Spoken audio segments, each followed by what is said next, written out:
নবীর আরেকজন সাহাবী হযরতে আব্দুল্লাহ রাদিয়াল্লাহু তাআলা আনহু বাগানের মধ্যে কাজ করতেছিল। ওই সময় কানে আসলো সরকারে দু আলম নবীজি পৃথিবী থেকে চলে গেছে। এই বার্তাটা যখন তার কানে আসলো, তিনি সঙ্গে সঙ্গে সব কাজ ফেলে দিলেন। আসমানের দিকে দুখানা হাত তুলে ডাক দিয়া বললেন, ও রব্বুল আলামিন, যে চোখ দিয়ে আমার নবীজিকে দেখতাম, যে চোখ দিয়ে আমার নবীজির হাঁটা চলা আমি সবকিছু ফলো করতাম, নবী যেহেতু নাই, নবী চলে গেছে, আল্লাহ মৃত্যুর আগ পর্যন্ত যেন এই চোখ দিয়ে আমি যেন আর অন্য কিছু না দেখি। সাহাবী আরেকটা দোয়া করলেন, হযরতে আব্দুল্লাহ রাদিয়াল্লাহু তাআলা আনহু তিনি আরেকটা দোয়া করলেন, রব্বুল আলামিন, যে কান দিয়ে রাহমাতাল লিল আলামিনের জবান থেকে আলোচনা শুনেছি, রাহমাতাল লিল আলামিন যেমন পৃথিবীতে নাই, এ কান দিয়ে যেন আর কোনোদিন কোনো আওয়াজ না শুনি। সাহাবীর দোয়া কবুল হয়ে গেল। মৃত্যুর আগ পর্যন্ত হযরতে আব্দুল্লাহ রাদিয়াল্লাহু তাআলা আনহু কোনোদিনও আর চোখে দেখে নাই, কানেও শুনে নাই।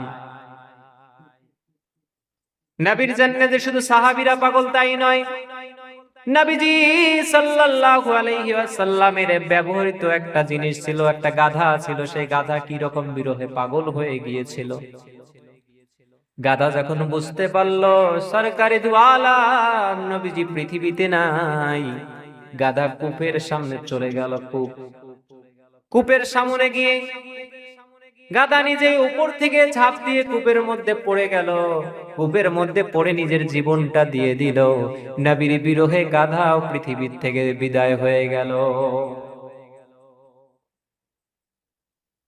ইতিহাসের মধ্যে এসেছে আরো, নবী সাল্লাল্লাহু আলাইহি ওয়াসাল্লামের একটা উটনি ছিল, যে উটের দুধ পান করতেন মুহাম্মদ সাল্লাল্লাহু আলাইহি ওয়াসাল্লাম। যে উটের পিঠে চড়ে আল্লাহর নবী এখান থেকে ওখানে যাইতেন।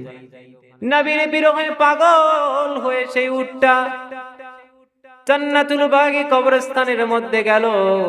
যাওয়ার পরে এমন ভাবে বসে গেল, সাহাবীরা এত ভাবে পানি খাওয়াচ্ছে, পানি খায় না উট। কিতাবের লেখক লেখে টানা 2 সপ্তাহ উটনি কোনো কিছু পান না করে ওখানে জীবনটা দিয়ে দিল। নবীর বিরহে আর এক ফোঁটা পানি গ্রহণ করলো না।